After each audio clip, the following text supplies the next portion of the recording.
everyone. Happy Wednesday. This is Jane Lovsky, your partner for bookkeeping and operational support. And today I have with me, as always, Irene Sky, who is a partner at Sky Univer PC, and she's your partner for employment law. And today we want to talk about the effect of owner pay and personal expenses on business valuations.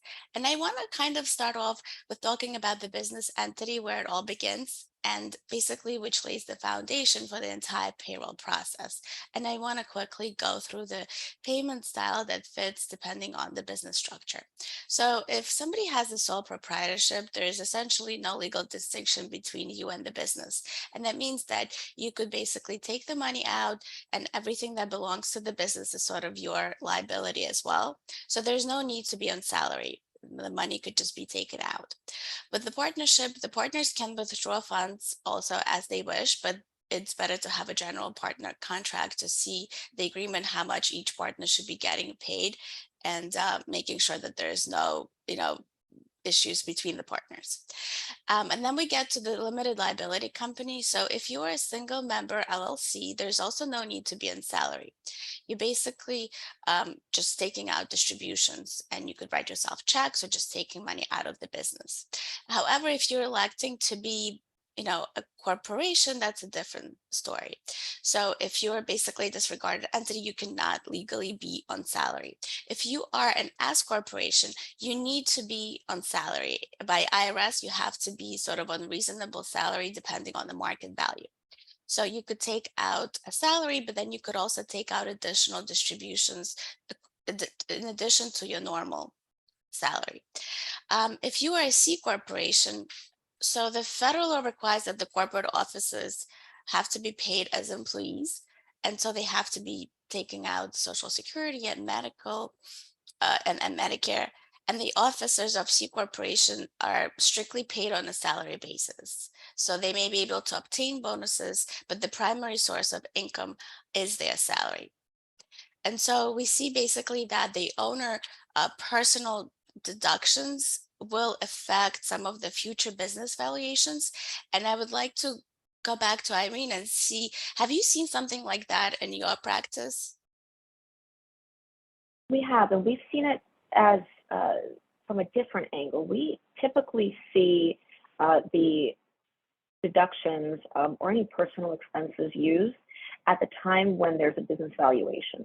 So if it's for a business sale, or the business just wants to do a valuation at the time of merging, maybe buying over another wing, another company, what we see a lot of times is that certain personal expenses, although they may be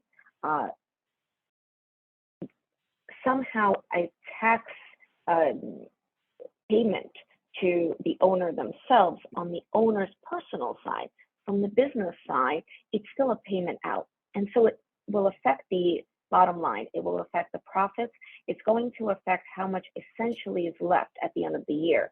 And so it's almost as if at the time when there's a valuation or a sale, where there's a need to really assess the bottom line number, for us to get a certain number, that number could be significantly affected depending on how the ownership structure decided that they were going to accept and take their bonuses, their salary, their distributions, and so on.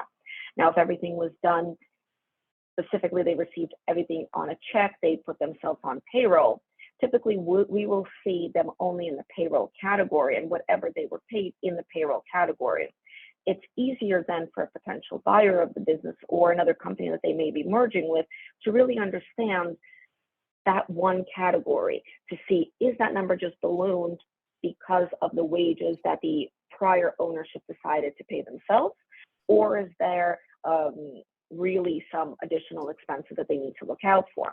However, when there are personal expenses paid for, and we've seen certain cars that may be partly personal, partly only used for business, additional home offices, and so on. And of course, not talking about whether that's proper tax-wise to have that as a personal distribution essentially and come straight out of the business. We won't be talking about that today, but just discussing that bottom line number, it becomes very difficult in evaluation to figure out and to really piece it all together and to understand, well, is this number so large on the expenses that your bottom line number is so low only because the new owner coming in or the new company that you will merge with will not either allow these types of distributions to be made, or they will limit them, and so their bottom number will be significantly different.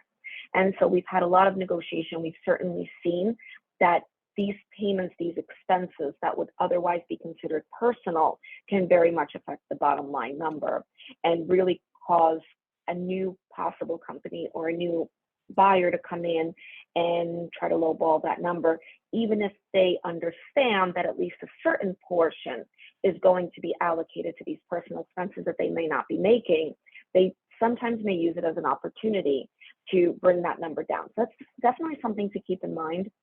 If a client is looking to sell the business, it's something to discuss and really be able to balance out with their accounting and their legal team, and just see what would be that the proper way to have those personal expenses on the books, if those personal expenses should even be made.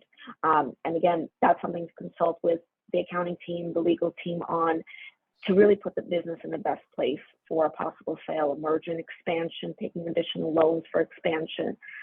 So it's very important to really plan for that. And of course, if there are any questions at any time, you can always reach out to Jane or myself. Any questions about anything that we've ever discussed in any of these podcasts, we're always happy to answer. Yes. Thank you. Have a good day.